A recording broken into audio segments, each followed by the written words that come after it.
My recent practice has been exploring the body, particularly ideas around physicality and invisibility and how we, I guess, negotiate belonging within our bodies. When we think of the physical body, we often imagine a body that is visible, that is tangible and perceptible. Or what about physicality that is hidden, that is ambiguous, that is imperceptible or unseen?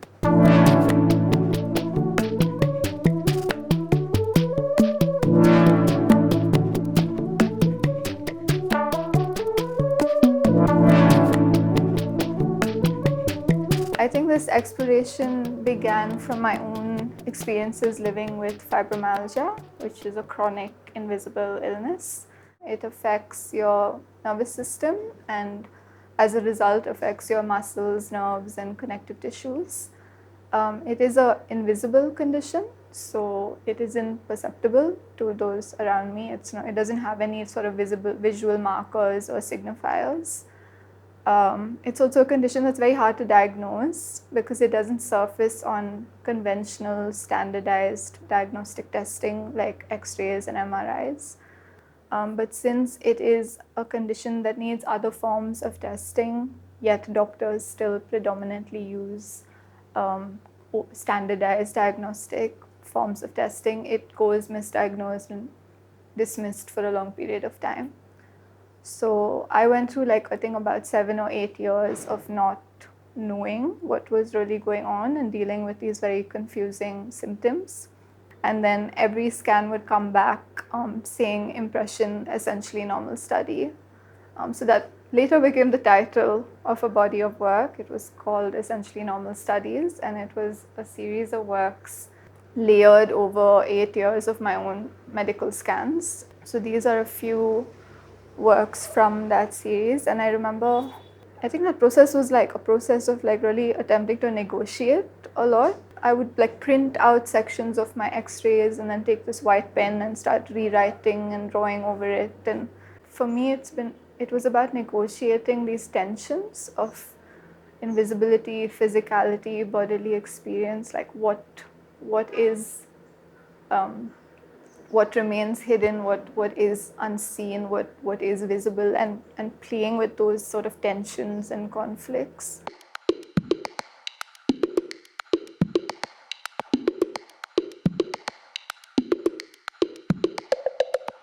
These were from a series of lightbox explorations that I had done.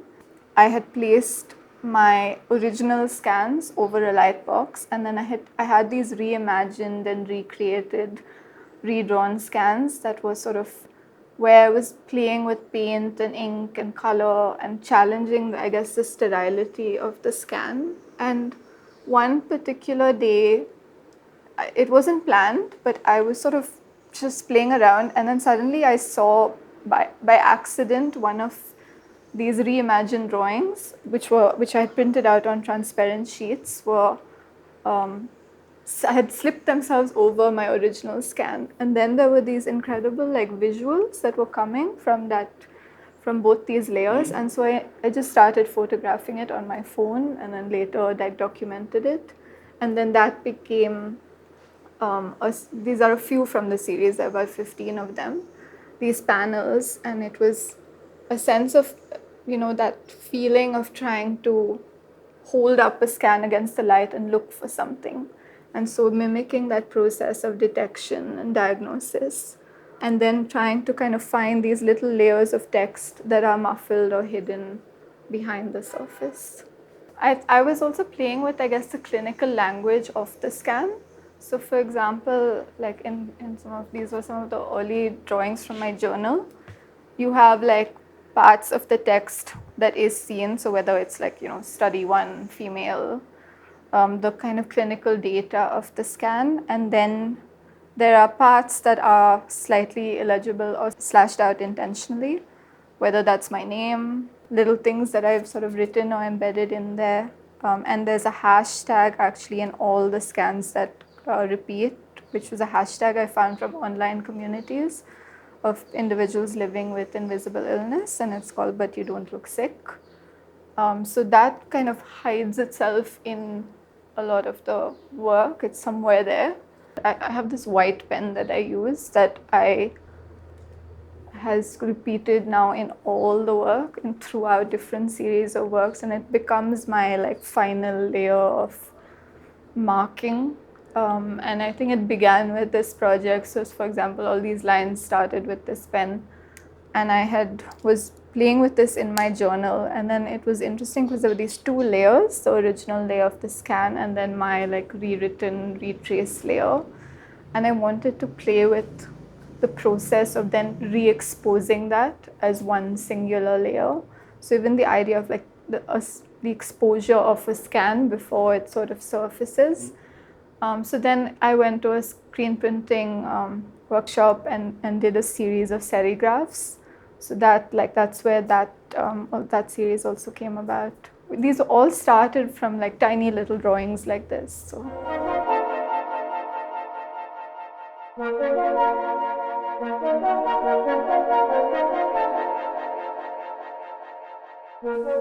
Journaling, I feel, is a very central part of my practice. It gives me a sort of safe space for a period of time to just sit with and negotiate things that are circulating, things that I'm reading, things that I'm still processing internally. And I need that space like before I begin. So sometimes it's even like months, like it might be 6 months of just playing with the journal.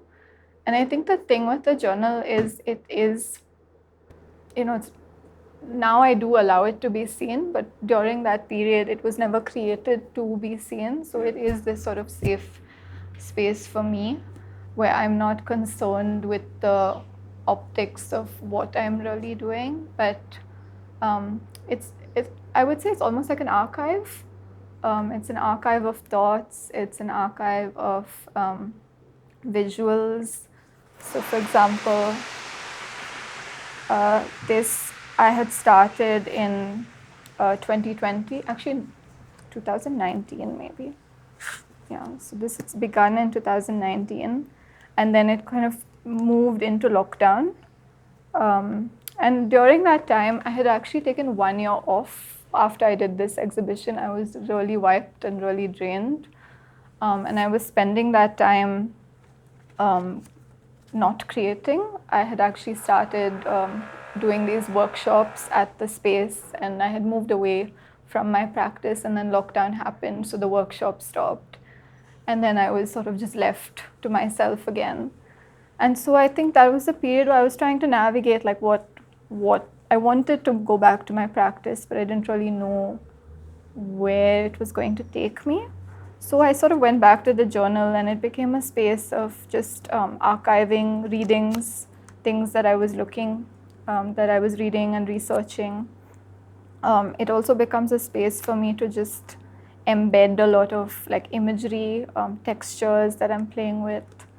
So, for example, here I was looking at a lot of Eastern medical manuscripts of the body. So moving away from these very allopathic scans, where the way the Western medicine looks at the body is in parts and sections. And so I was interested in exploring how local alternative medicine looks at the body. Also because I've gone through a lot of those treatments myself, and they're very different experiences. And with a lot of these images, the body is seen as this sort of holistic, more fluid entity. And again, the white pen becomes some form of tracing as I'm sort of weaving parts of it. And here I also like make these little graphical denotations of just sort of memorizing certain marks that I'm noticing in the imagery.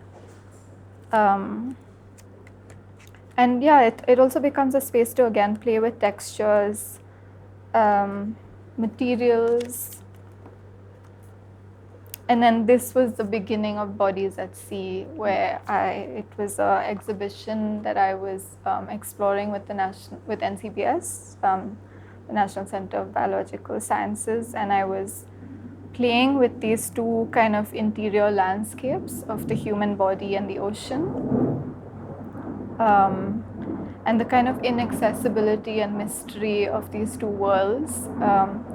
But it began honestly with just like this incredible visual synergy that I just found.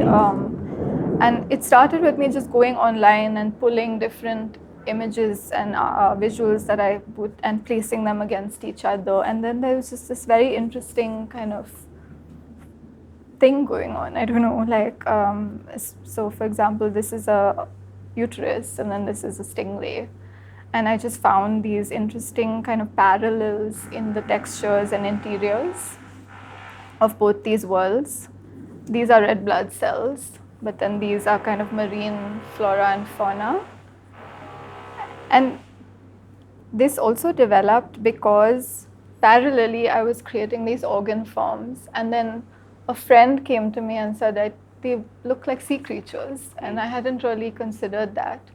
And so all these things were happening in parallel. What was going on in the journal, the curation for the archives exhibition, and the drawings. And I just felt like there's something there.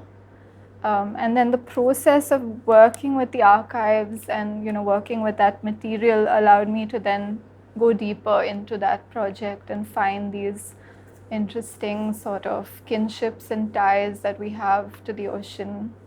The idea that there's salt in our tears and that we are made of water, and the body as an ocean within itself that is constantly kind of moving through its ripples and rupturing, reviving, and isn't a static form.